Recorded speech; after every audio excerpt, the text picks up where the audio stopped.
ان الاعمده هنا مجلوبه من عمائر سبع، وقلنا ان الاعمده لذلك حتى هتلاقوا ان الاعمده اطوالها مختلفه وابدانها مختلفه وقواعدها مختلفه وتيجانها مختلفه. يعني هتلاقوا العمود ده اسود، اللي جنبه ابيض، اللي بعده جرانيت، ما لهمش ده ليه؟ لان هم جايين من اماكن شتى. بصوا بقى العمود ده مثلا هنا، العمود ده تعالى كده واحنا ماشيين بقى، ادي عمود عليه ايه؟ بص هنا ده عليه صليب اهو، شايفينه؟ العمود ده جاي من كنيسه، واضح ولا مش واضح؟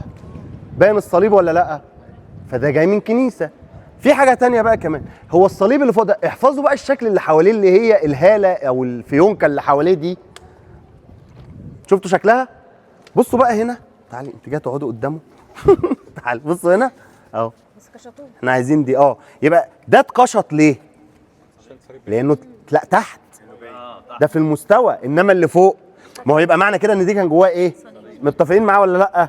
لا مش محتاجه انك تكون دارس ولا باحث ولا بتاع، انت بص على الشكل، الفيونكه دي زيها زي اللي هنا ولا لا؟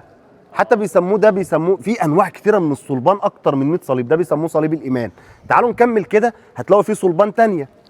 واحنا ماشيين برضو يا حكيم هات لي الشرفات المسننه اللي فوق والميزاب اللي هو المزراب بتاع الميه ده اهو.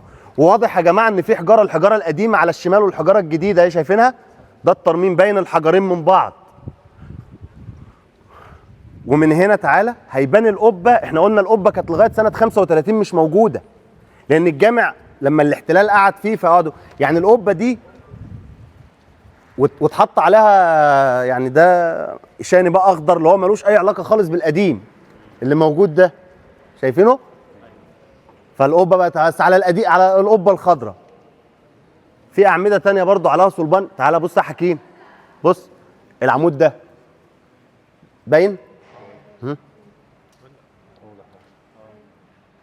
في حاجه تانية كمان، تعالى شوف العمود ده عليه طائر اهو، ده طائر بس راسه اتكسرت.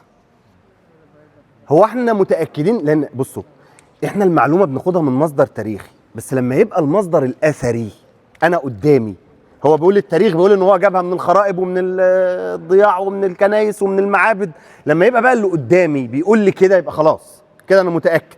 فاحنا شايفين الصلبان وشايفين اهم بقى صليب واكتر صليب واضح في العماره الاسلاميه في مصر. تعالوا كده واحنا برضو جايين بصوا على المأذنه الثانيه اللي قلنا اللي بناها مين؟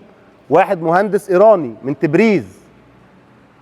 يبقى كده الجامع له مأذنتين، على فكره هم المأذنتين مش شبه بعض، يعني في مأذنه قطاعها دائري والثانيه واحده مربعه، هم يعني بس بتشوفهم من بعيد تقول ان هم شبه بعض، لكن هم مش شبه بعض. بص بقى هنا يا حكيم، تعالى كده العمود ده ادي في صليب هنا، هو مش باين صح؟ مش باين بس هو اهو باين كده. طيب اكتر صليب بقى ظاهر في العماره الاسلاميه في مصر، تعالوا الصليب ده باين ولا لا؟ على فكره ده عمود واحد عليه كام صليب؟ اتنين.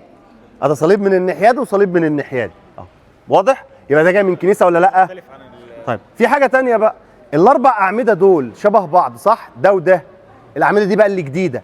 حتى هتلاقوا لاحظوا برضو في حاجه، الارشات نفسها، بصوا الارش هنا، بص يا حكيم الارش ده قديم اهو صح؟